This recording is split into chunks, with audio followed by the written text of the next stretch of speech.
മക്കയിലെ ഏറ്റവും സമ്പന്നയും മാന്യയുമായ വനിതയായിരുന്നു ഖദീജ. തൻ്റെ വലിയ കച്ചവട സംഘത്തെ സിറിയയിലേക്ക് നയിക്കാൻ വിശ്വസ്തനായ ഒരാളെ അവർ അന്വേഷിക്കുകയായിരുന്നു. ഈ സമയം അബൂ ത്വാലിബ് തൻ്റെ സഹോദരപുത്രനായ മുഹമ്മദിനെ സഹായിക്കാൻ ആഗ്രഹിച്ച നിമിഷം കൂടിയായിരുന്നു അത്. അബൂ ത്വാലിബ് മുഹമ്മദ് നബിയെ അരികിൽ വിളിച്ചിങ്ങനെ പറഞ്ഞു: "മകനെ, ഞാൻ സമ്പത്തുള്ള ഒരാളല്ല. കാലം കടുപ്പമേറിയതാണ്. ഇതാ ഖദീജയുടെ കച്ചവട സംഘം സിറിയയിലേക്ക് പോകാൻ ഒരുങ്ങുന്നു. നീ അവരുടെ അടുത്തു പോയി സംസാരിച്ചാൽ നിനക്ക് ഈ ദൗത്യം അവർ ഏൽപ്പിക്കുമായിരുന്നു. നിന്റെ സത്യസന്ധത അവർക്കറിയാമല്ലോ." എന്നാൽ നബി സല്ലല്ലാഹു അലൈഹി വസല്ലമ തൻ്റെ മാന്യത കാരണം അങ്ങോട്ട് പോയി ചോദിക്കാൻ മടിച്ചു. അവർ ഇങ്ങോട്ട് ആവശ്യപ്പെടുകയാണെങ്കിൽ ഞാൻ പോകാം എന്നായിരുന്നു നബിയുടെ മറുപടി. മക്കയിലെ ജനങ്ങൾക്കിടയിൽ മുഹമ്മദ് എന്ന യുവാവ് സത്യസന്ധതയുടെയും പര്യായമായിരുന്നു. അവിടുത്തെ ഇടപാടുകളിൽ ഒരിക്കലും ചതിയോ കളവോ ഉണ്ടായിരുന്നില്ല. ഈ സൽപ്പേര് ഖദീജ ബീവിയുടെ കാതുകളിലുമെത്തി. വിശ്വസ്തൻ എന്ന് ജനങ്ങൾ വിളിക്കുന്ന ഒരാളെ തൻ്റെ കച്ചവടത്തിന് കിട്ടിയിരുന്നെങ്കിൽ എന്ന് അവർ ആഗ്രഹിച്ചു. ഖദീജ ബീവി ഉടനെ അബൂ ത്വാലിബിനെ വിളിപ്പിച്ചു. ഖദീജ ബീവി പറഞ്ഞു: "അബൂ ത്വാലിബ്, നിങ്ങളുടെ സഹോദരപുത്രൻ്റെ സത്യസന്ധതയെക്കുറിച്ചും സ്വഭാവ മഹിമയെക്കുറിച്ചും എനിക്ക് നന്നായി അറിയാം.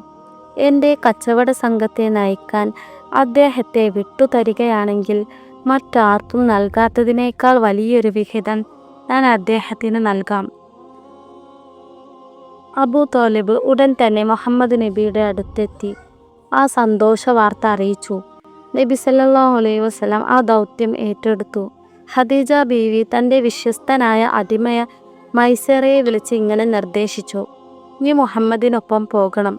അദ്ദേഹം പറയുന്നത് നീ അനുസരിക്കണം. ഒന്നും അദ്ദേഹത്തിൻ്റെ അനുവാദമില്ലാതെ ചെയ്യരുത്." മക്കയിലെ കച്ചവട സംഘം വലിയ ഒരുക്കങ്ങളോടെ യാത്ര തുടങ്ങി. 100 കണക്കിന് ഒട്ടകങ്ങളും കച്ചവട സാധനങ്ങളും വലിയൊരു ജനക്കൂട്ടവും ആ സംഘത്തിലുണ്ടായിരുന്നു. ഖദീജ ബീവി തൻ്റെ വിശ്വസ്തനായ അടിമ മൈസറയോട് പ്രത്യേകം നിർദ്ദേശിച്ചിരുന്നു: അബൂ ത്വാലിബ് തൻ്റെ പ്രിയപ്പെട്ട മരുമകനെ യാത്രയാക്കുമ്പോൾ ഖദീജ ബീവിയുടെ കുടുംബത്തോടും മൈസറയോടും നബിയെക്കുറിച്ച് പ്രത്യേകം വസിയത്ത് നൽകിയിരുന്നു. കഠിനമായ വെയിലിൽ സംഘം മരുഭൂമിയിലൂടെ നടക്കുമ്പോൾ ഒരു മേഘത്തിൻ്റെ രൂപത്തിൽ നബി സല്ലല്ലാഹു അലൈഹി വസല്ലമ തങ്ങൾക്ക് തണൽ വിരിക്കുന്നത് മൈസറ കണ്ടു. നബി എങ്ങോട്ട് നീങ്ങിയോ അങ്ങോട്ട് ആ മേഘവും നീങ്ങി. തളർന്നു പോയ ചില ഒട്ടകങ്ങളുടെ കാലുകളിൽ നബി തൻ്റെ കൈകൊണ്ട് തടവിയപ്പോൾ അവയ്ക്ക് അസാമാന്യ കരുത്ത് ലഭിച്ചതായും സംഘത്തോടൊപ്പം വേഗത്തിൽ നടന്നതായും മൈസറ സാക്ഷ്യപ്പെടുത്തി. സിറിയയുടെ അതിർത്തിയിലെത്തിയപ്പോൾ നബി സല്ലല്ലാഹു അലൈഹി വസല്ലം ഒരു മരച്ചുവട്ടിൽ വിശ്രമിക്കാനിരുന്നു. അന്ന് ആ പ്രദേശത്തുണ്ടായിരുന്ന നസ്തൂറ എന്ന പുരോഹിതൻ ഈ കാഴ്ച കണ്ടു. അദ്ദേഹം മൈസറയോട് ചോദിച്ചു: "ആ മരച്ചുവട്ടിൽ ഇരിക്കുന്നത് ആരാണ്?" മൈസറ പറഞ്ഞു: "അദ്ദേഹം മക്കയിലെ ഖുറൈശി ഗോത്രത്തിൽപ്പെട്ട ഒരാളാണ്." അപ്പോൾ നസ്തൂറ പറഞ്ഞു: "ആ മരച്ചുവട്ടിൽ ഒരു പ്രവാചകനല്ലാതെ മറ്റാരും ഇതുവരെ വിശ്രമിച്ചിട്ടില്ല.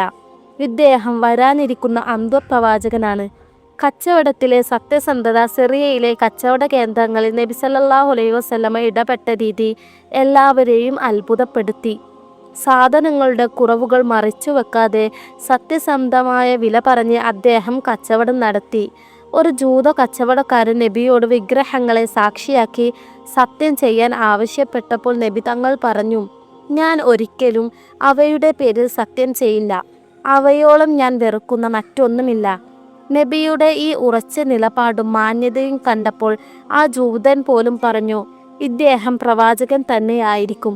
മറ്റു കച്ചവടക്കാർക്ക് ലഭിക്കുന്നതിനേക്കാൾ വലിയ ലാഭമാണ് നബി സല്ലല്ലാഹു അലൈഹി വസല്ലമ ആ യാത്രയിലൂടെ ഖദീജ ബീവിക്ക് നേടിക്കൊടുത്തത്. മക്കയിൽ തിരിച്ചെത്തിയ മൈസറ ഓടിച്ചെന്ന് ഖദീജ ബീവിയോട് യാത്രയിലെ വിശേഷങ്ങൾ വിവരിച്ചു. "ബീവി, ഞാൻ ഒരു മനുഷ്യനെയല്ല കണ്ടത്, മറിച്ച് ഒരു പ്രകാശത്തെയാണ്.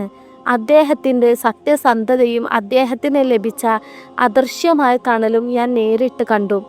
മുഹമ്മദ് നബി സല്ലല്ലാഹു അലൈഹി വസല്ലം തിരികെ വന്നപ്പോൾ ഖദീജ ബീവി മക്കയിലെ തൻ്റെ കൊട്ടാരത്തിൻ്റെ മട്ടുപ്പാവിലിരുന്ന് നോക്കി. മക്കയിൽ തിരിച്ചെത്തിയ ഉടനെ നബി സല്ലല്ലാഹു അലൈഹി വസല്ലം ഖദീജ ബീവിയുടെ വീട്ടിലെത്തി. യാത്രയിലെ ലാഭത്തെക്കുറിച്ചും വിറ്റയച്ച സാധനങ്ങളെക്കുറിച്ചും വളരെ വ്യക്തമായ കണക്കുകൾ നബി അവർക്ക് മുന്നിൽ അവതരിപ്പിച്ചു.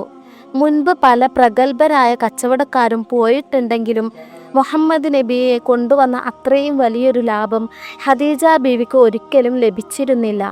കണക്കുകൾ അവതരിപ്പിക്കുമ്പോഴുള്ള നബിയുടെ സുതാര്യതയും മാന്യതയും ഖദീജ ബീവിയെ വല്ലാതെ ആകർഷിച്ചു. താൻ നൽകിയതിനേക്കാൾ വലിയൊരു തുക ലാഭമായി ലഭിച്ചിട്ടും നബി തങ്ങൾ അതിൽ നിന്ന് തനിക്ക് അവകാശപ്പെട്ടതല്ലാതെ മറ്റൊന്നും ആഗ്രഹിച്ചില്ല. നബി മടങ്ങിപ്പോയതിനു ശേഷം ഖദീജ ബീവി മൈസറയെ വിളിപ്പിച്ചു. നബി സല്ലല്ലാഹു അലൈഹി വസല്ലം തനിച്ചായിരുന്നപ്പോൾ എന്താണ് സംഭവിച്ചതെന്ന് അവർ ചോദിച്ചു.